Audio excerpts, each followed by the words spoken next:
everybody. Happy Friday. How's everybody doing?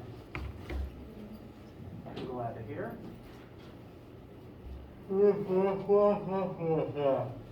Write that down, that'll be on the test. Any questions before we get started today?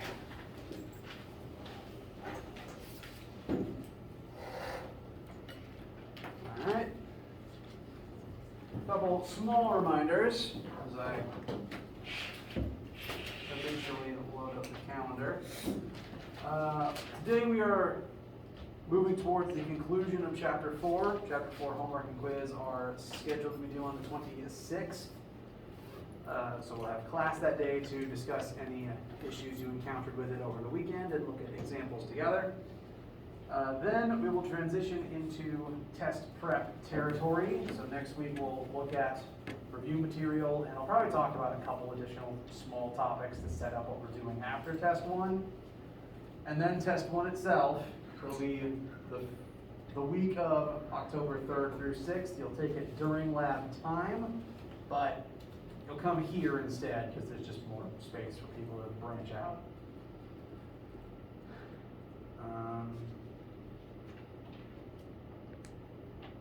Yeah, you'll take it during lab time so that you've got more flexibility. You don't have to rush in and out of class. You can take as long as you want, even sit the full 3 hours if you really need to.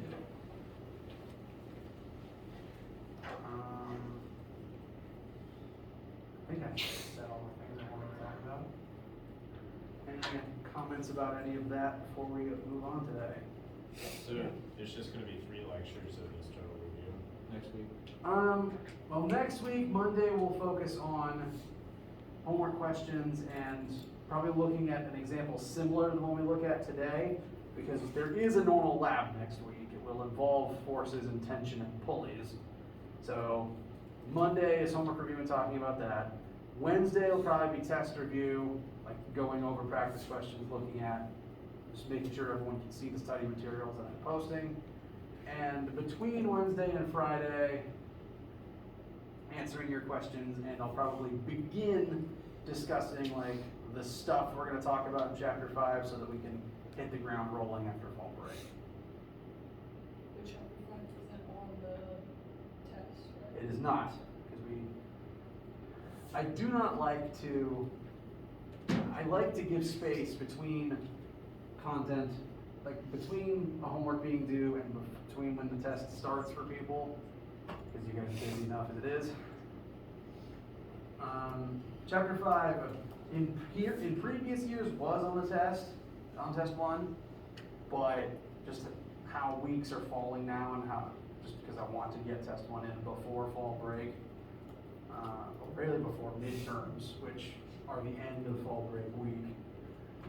I'm just moving Chapter 5 to the second half instead this time. So, Chapter 5 is about energy, work, and power, which are related principles. So, like I said, I'm going to begin talking about them next week. Do stay tuned for that. But they won't be on the test. They won't be on the test. What that means right now is I do have an old practice test study guide on Brightspace right now from previous class. The last year I taught this class. It always just re-imports my old Brightspace stuff, and then I manually change it each year based on what's different this time. That old practice test is still good. It just has Chapter 5 stuff on it. So feel free to load it up and begin looking over things. But if it's a question about energy, work, or power, that's not on test 1, and I'm going to post an updated study guide that removes those and adds other things in instead. When will you have that released? My goal is to have that updated version up by Monday. Well, I know myself.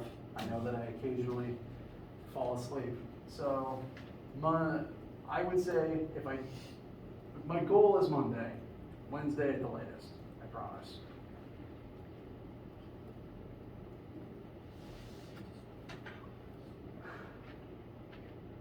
Any other questions?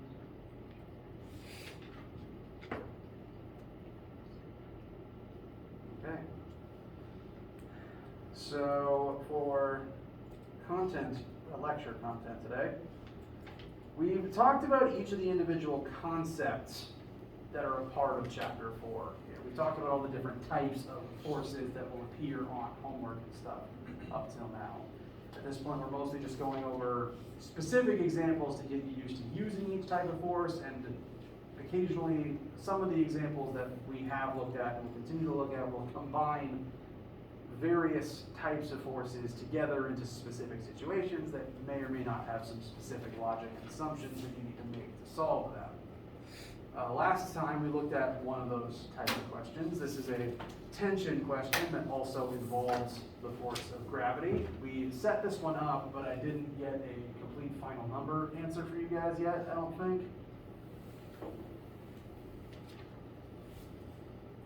And so I've put the setup back on the board. I'm going to show how I would get to a final numerical answer for you guys so you can get it all copied down. As a reminder, this is a tension question, and the things to note about tension here is that tension exerts the same, one rope exerts the same tension inwards on both sides. We determined, if I called this T1, rope 1 with tension 1 last time. From this rope's perspective, it pulls up on this hanging mass, but it pulls down on the point above it. Both sides point inwards, so it's consistent that way. So not only does the direction change, but the thing to note is that it is always the same number on both sides of the rope. That's something that tripped me up when I was a student, namely in Pulley questions, which is another type of example that I want to expose you to today, because next week's lab is going to involve gravity and tension and friction and pulleys all together at once. So I suppose pulleys might be a new concept that we'll look at today. But first, we're going to conclude this tension question. We did last time determine the tension in that first lowest rope. It was 980 newtons.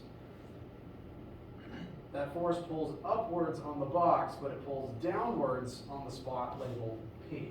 I think last time I labeled it P2. At that spot, we have determined the two X forces that are present are the X component of T3 and the X component of T2.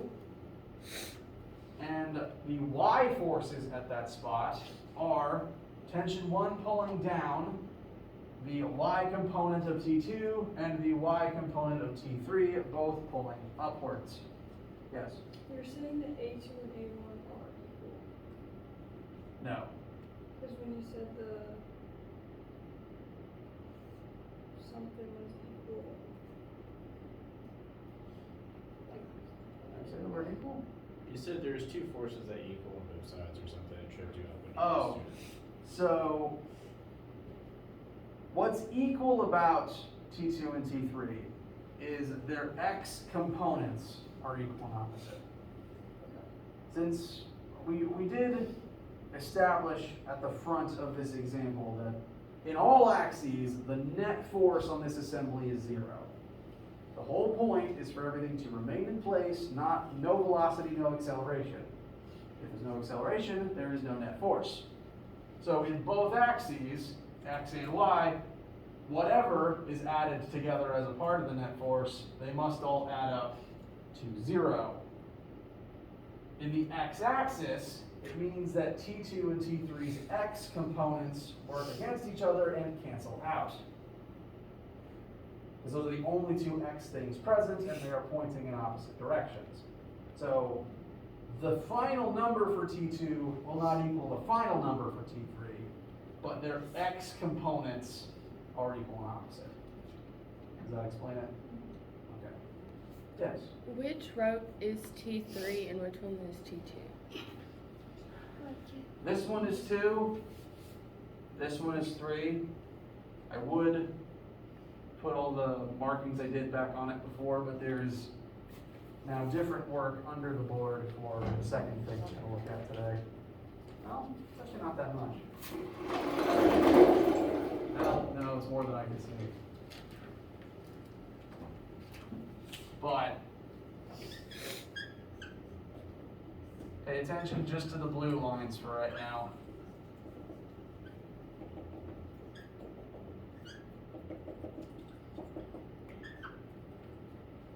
And So 1, 2, and 3. And that was what you were saying about the two x forces for T2 and T3 equal each other? Correct. Okay. So T3x is equal and opposite to T2x. Additionally, I know I like to draw my angles downwards. Like I see the vector and I kind of like pull the legs down from there. That's just my personal habit. In order for me to do that, I basically had to reposition the angles the question gave me. Whatever the angle above the particular rope is the same angle below it to the horizontal. So this was 45, this is also 45. This was 30, this is also 30, the way that I've drawn it. If you wanted to, you could draw your vectors, like you could put your legs above it. If you wanted to, you'd get the same answer.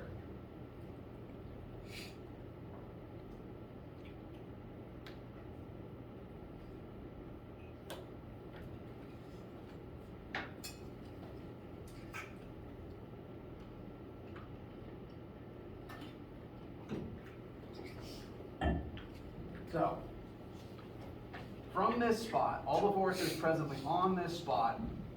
In the x-axis, there's just the two x components working against each other. In the y-axis, you've got T1 pulling down and the T2 and T3's y components pulling upwards. Both axes still need to add up to 0. After writing down these axes, we've arrived at two equations, two unknowns. We have two different axes that both have T2 and T3 in them, and we've eliminated every other unknown. So, my recommendation, and what I've tried to demonstrate here on the board, is to solve one of these two equations for one of the two variables and plug what you get into the other equation.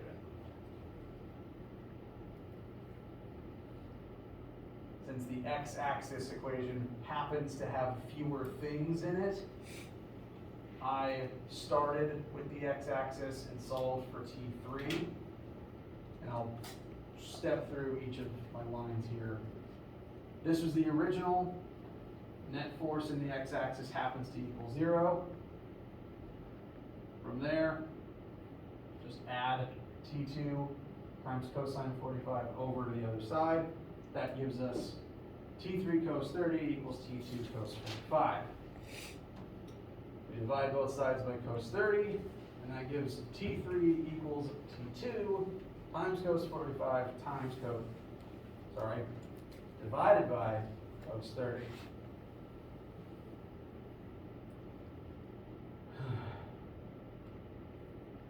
Any questions or issues deriving this particular T3 equals?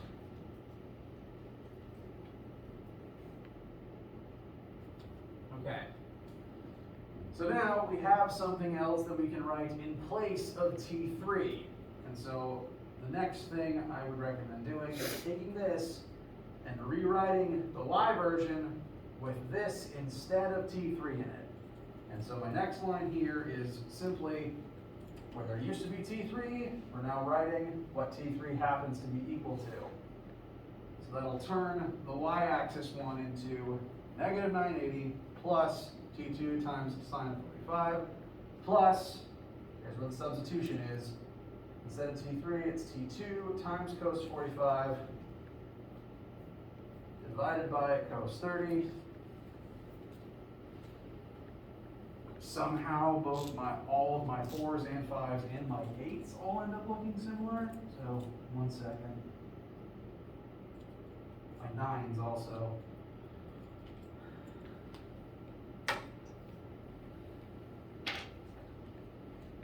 and then times the sine 30 that the T3 was already being multiplied by. All that still equals 0. After performing that step, T2 is the only unknown left. All of the sines and cosines that are present are technically just numbers. We can find values for them, so at any point, you could just find what those numbers are and write those instead. And the goal now is simply get, or eventually end at T2 equals number. To facilitate that, my next line of algebra was sending the 980 over to the other side, because it's the only term that doesn't have a T2 in it. So you want all the T2s together on one side, move the 980 over, it'll become positive on the right side. Any questions about arriving at this point? You got the cosine 45 times sine 30.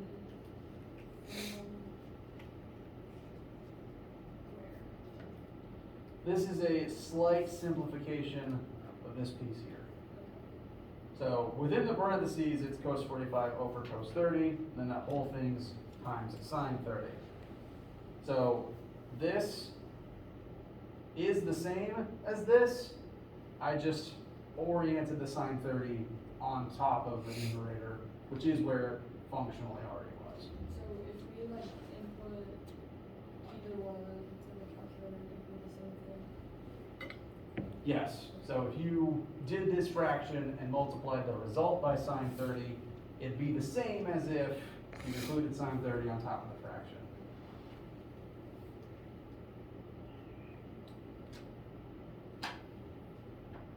Yeah, multiplying a fraction by the number, by anything, is the same as including it in the numerator.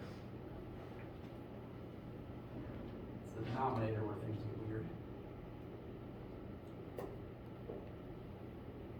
Questions, concerns? Okay. So, sine 45 and this whole thing are just constants. We can find a number for it, we're about to find a number for it. But since they're just constants, we can distribute T2 out of both of them. I ran a little bit out of board space, so my next line is up here. I just distributed the T2 out from each of those terms. That leaves us with T2 open parentheses. We've got the sine 45 term plus cos 45 times sine 30 over cosine 30. And the 980 is still on the right. So that was just the distributive property. We've consolidated down to a single T2. Can you guys see through that door? I'm missing a little.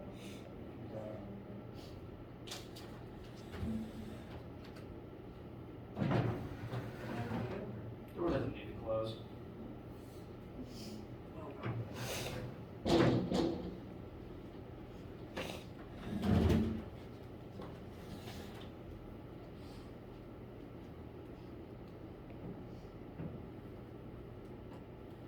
After that distributive property, we can start combining all the terms inside the parentheses into a single number. So next thing I did was just find the number that each one is equal to. Both sine 45 and cosine 45 both happen to be 0.707. That's just a quirk of 45-degree angles. Sine of 30 is 0.5, cosine of 30 is 0.866. Consolidate the entire fraction together into 0.408. We can add 0.408 to 0.707 to get 1.12. Divide both sides by 1.12. Now we'll get a final T2 of 878.7 newtons approximately.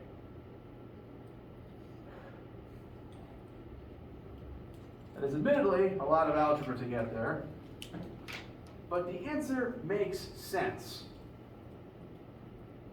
T1 was equal to 980. The entire weight of the box was being held up in the air by T1, because T1 connects to that box oriented vertically. So just at this point of connection, T1 is bearing the whole weight of the box. But once T1 connects these other two ropes, the other two ropes are sharing the burden of holding the whole system up. Vertically speaking, they are splitting the load. So it makes sense that T2's number would be less because it doesn't have to bear the entire box's weight by itself. It's sharing that burden with T3. So smaller answer, good.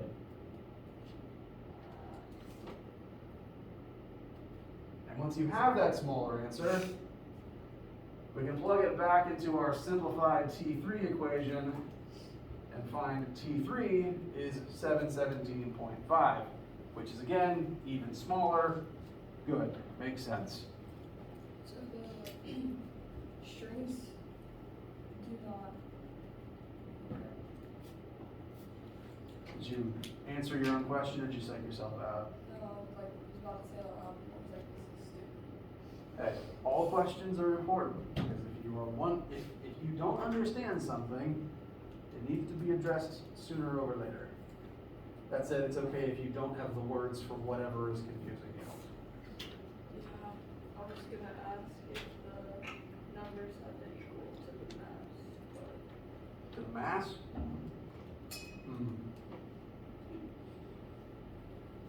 No, mainly because everything's pointing in different directions.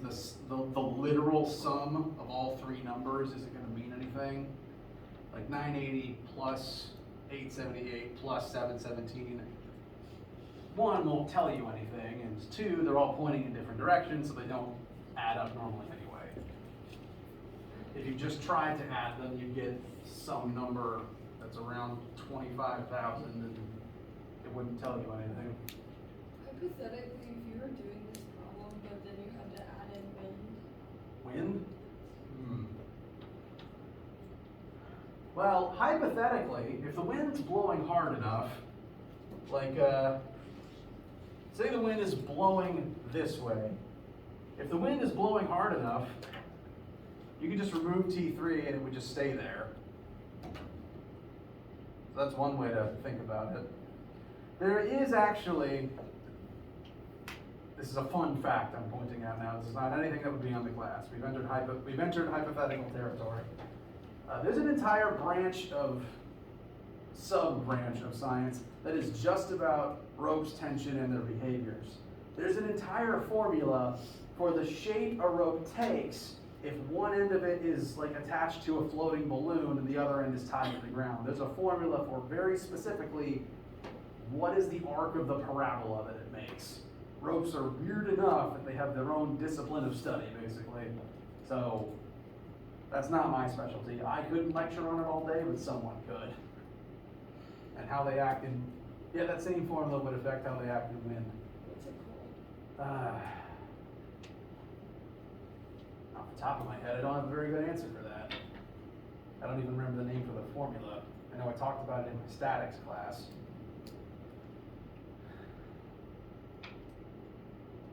I guess it is a part of statics because it only happens when things aren't moving. Darn, you went and got my brain ticking. Now I want to know.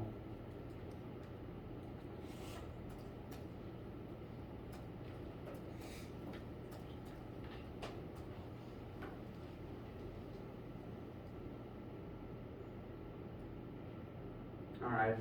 Google is not providing me an answer quick enough, so that's a question for another day. But ropes are weird, tension is weird. As a result, if this doesn't fully make sense yet, that's okay. We're going to work more examples, we're going to keep talking about it. Yes? Would some forces, either if it's the X, Y, or Z, would T2 and T3 forces have to equal up to T1? Since, like, that's where they converge, and then what's pulling down is the object itself, and then what's pulling up is the rope itself, so by the time it, like, gets to the line intersection, wouldn't they have to sum up T1?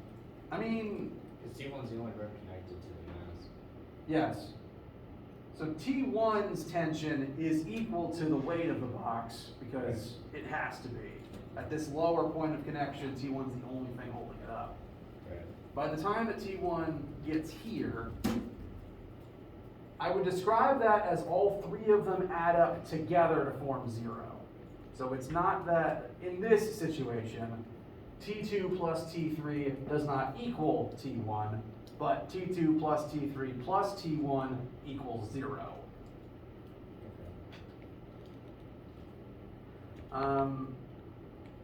There is a situation where T1 plus, sorry, hold on. There's too many T's and I'm tripping myself out. I'm tripping myself up. What? That's what I'm trying to say.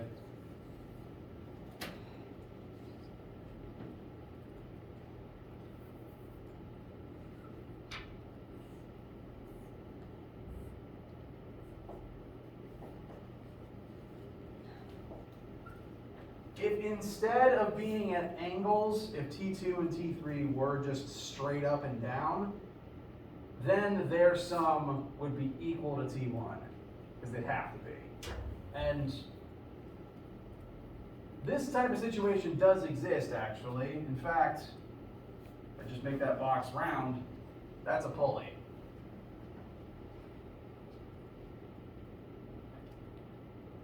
But I guess since it's now like, it has X and Y forces and it's diagonal and everything, There is a slight amount of X involved, but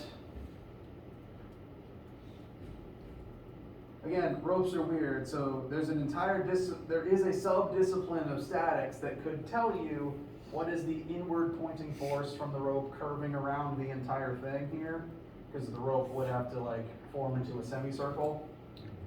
But when the rope isn't touching it, T1 plus T2, wait, sorry. That would only apply when the rope is touching it. And that tends to all cancel out. It must cancel out because the pulley's not doing anything if everything's balanced.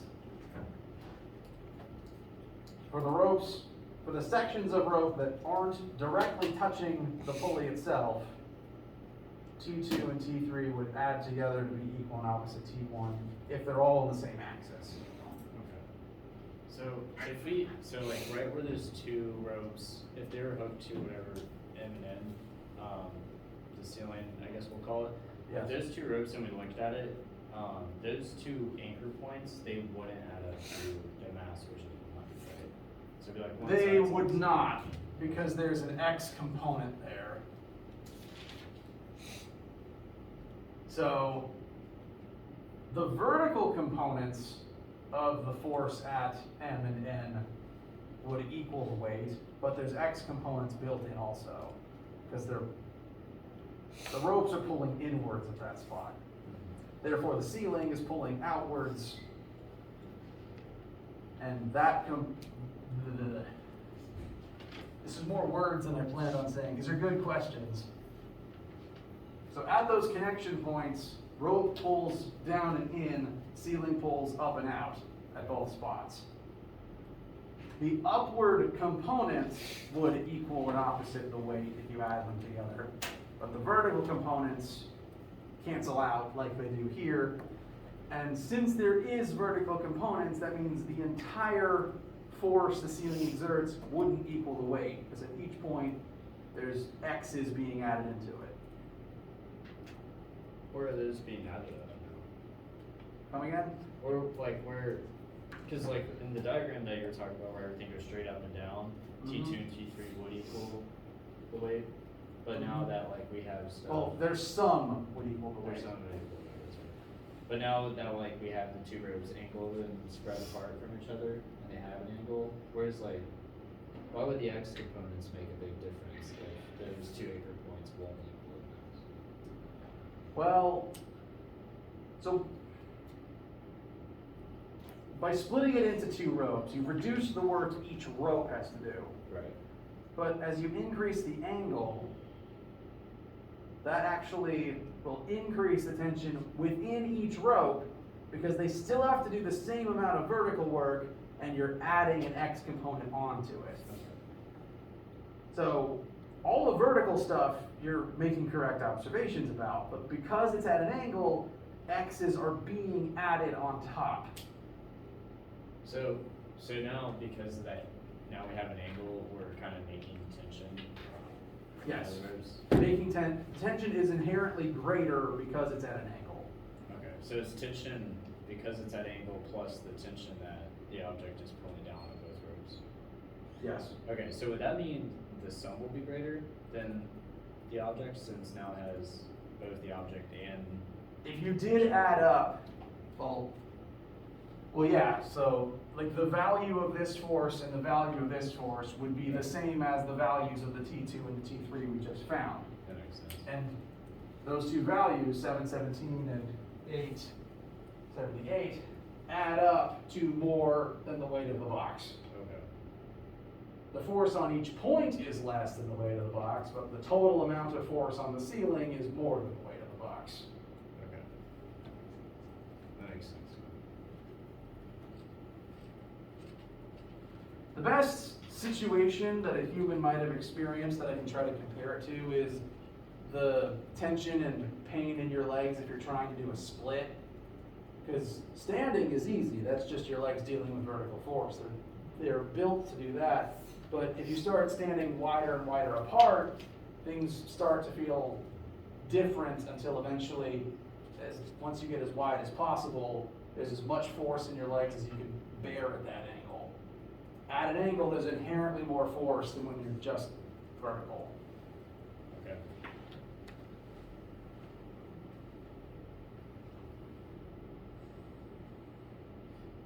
It was an interesting tangent. Any other questions?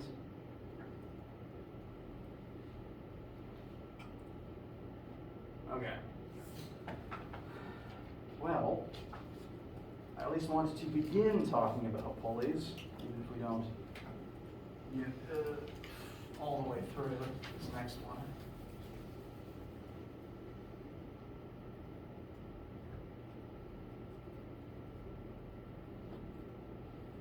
So,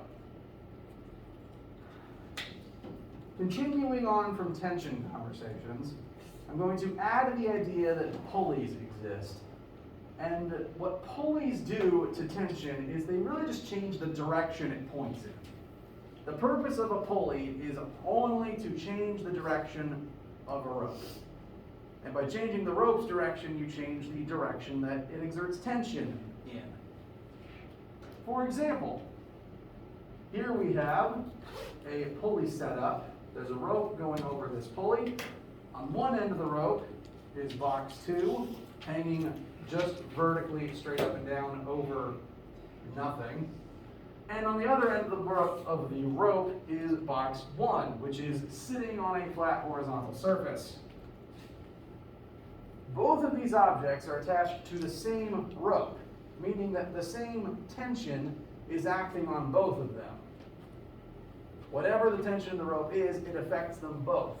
It's just affecting them in different axes as a result of the pulley.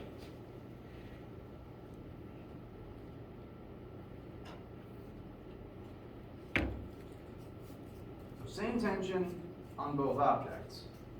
And what's interesting is the same tension on both objects can cause the same acceleration in both of those objects.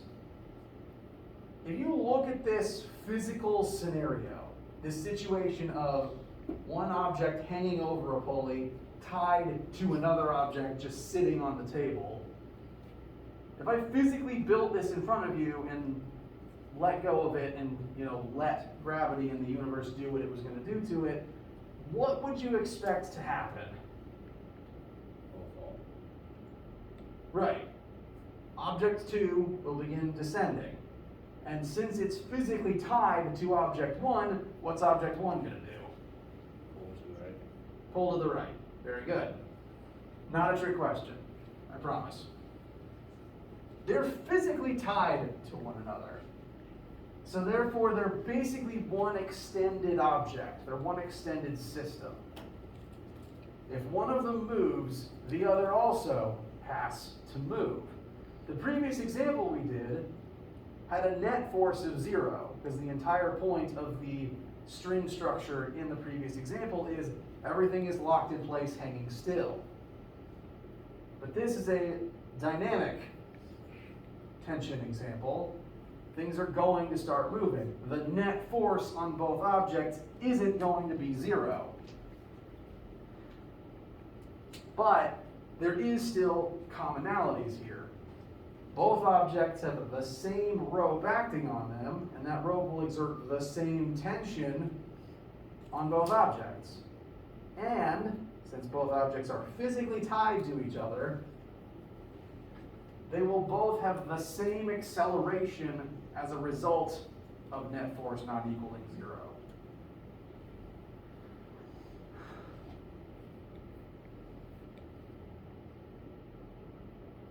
Any questions or issues with the concepts I was just talking about?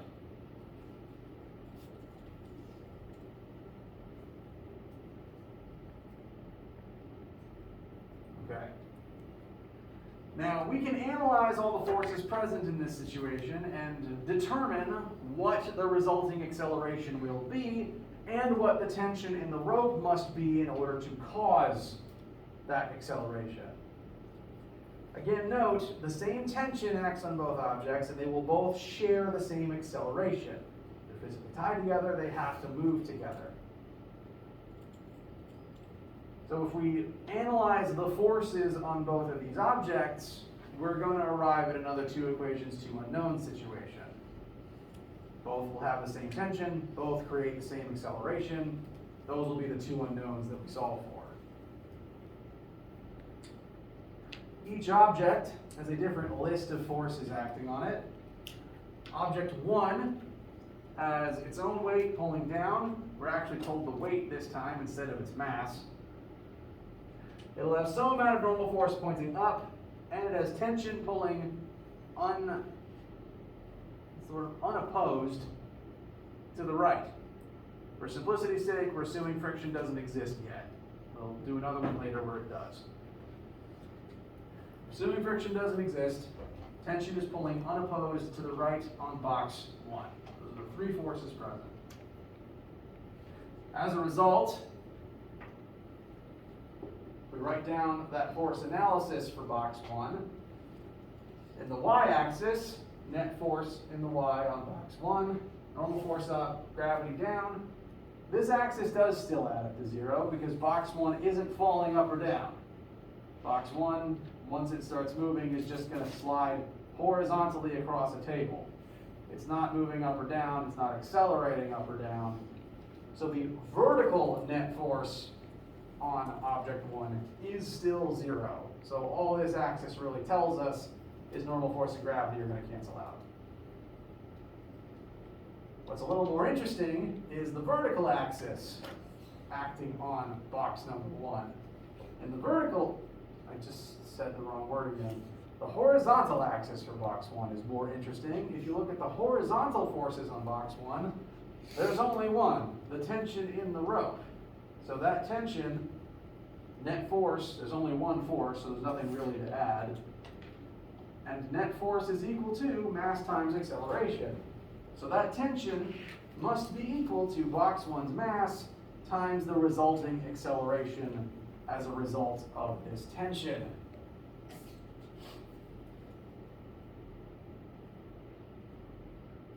Meanwhile, for box 2,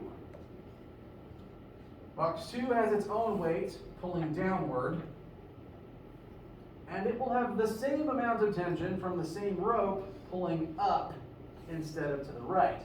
It has changed axis because of the pulley. So box 2 doesn't have any X components going on, it's only got vertical things happening. So the vertical forces on box 2, tension points up, its own weight points down, and that will equal its mass times its resulting acceleration.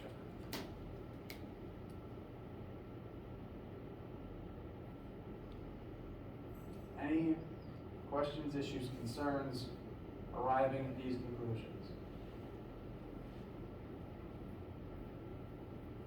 Will tension of the rope always be at the pulley itself? Or is it at the center of the road?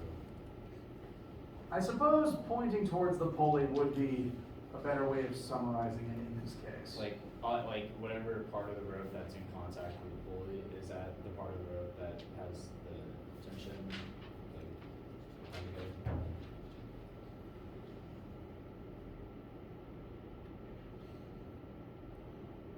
Yes. I think that sentence works better if you consider the pulley to just be a point. yeah, at the point. So yes, from box one's perspective, tension points towards the pulley. From box two's perspective, tension points towards the pulley. So whenever it's in motion, will that tension still be at the point of the? Yes. Okay.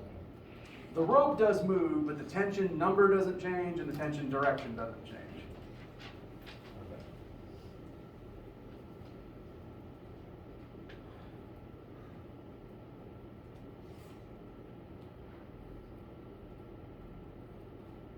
Questions, concerns?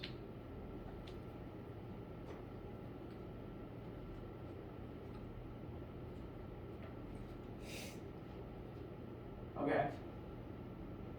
So box one's X analysis and box two's Y analysis both have our unknown tension in them and both have the unknown A in them.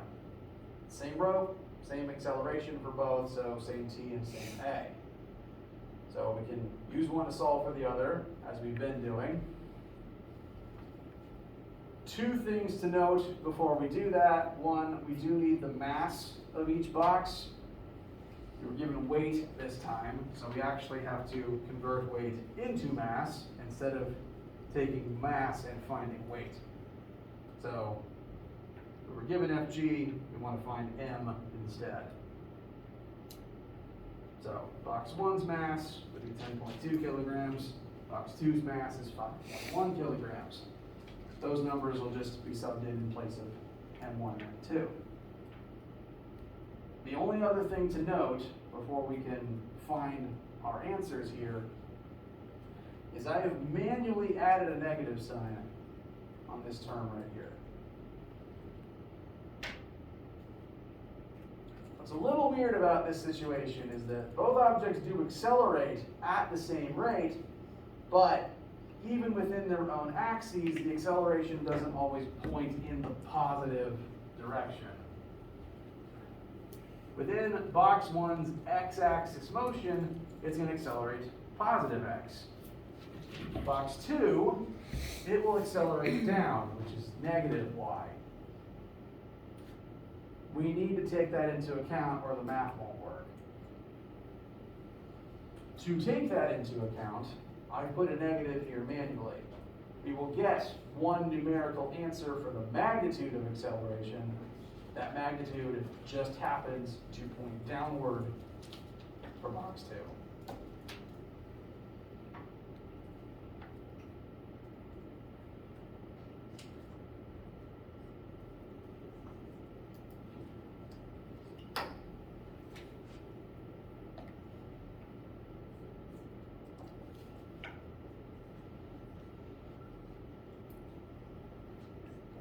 So plugging in mass,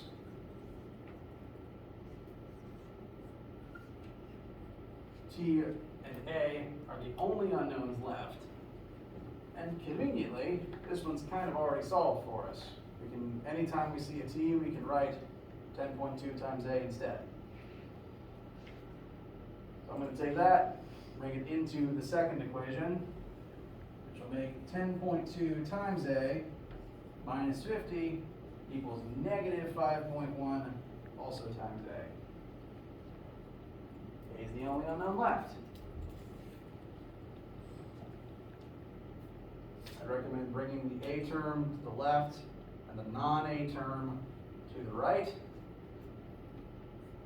10.2A plus 5.1A equals positive 50. Why can't we combine the A's? We are about to. Oh, I just find if I skip steps, someone always asks about it and I have to write it again anyway. It's not anyone's fault. I'm the one that skips things because I've been doing this for too long. Once we combine them, correct observation, that is the correct next step. That'd be 15.3a equals 50.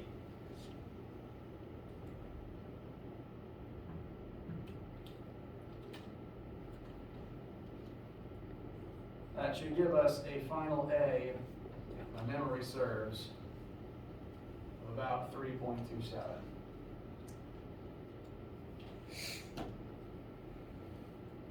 To show you, to prove to you that we're on the right track with this number, what would 2's acceleration be if there was no rope, if it was just falling? It would just fall at the rate of gravity. With the rope there, it is falling at a reduced, well, it's not even falling, technically speaking, it is accelerating downwards at a reduced rate. So T1 and box 1 and the rope being there, even if we're ignoring friction, inherently slows down box 2's descent. It's not even technically falling because it's not in the state of free fall. It's just descending and accelerating as it does so at about a third the rate of gravity. If friction was here, this number would get even smaller because that would make box 1 slide more slowly, that would resist this motion. So with friction here, this would reduce even more. So we are on, this is a good answer. We are on the right track. It makes sense for box 2 to descend more slowly than if there was no rope and no box 1 interfering. Once we have this A, we can also use it to find T. So our acceleration times 10.2 would give us a tension of 33.3 repeating newtons. That same magnitude acts on both boxes. I don't know why, but when I was a student, I always had a hard time with that particular concept. The tension on both boxes is the same. The resulting acceleration of both boxes is the same.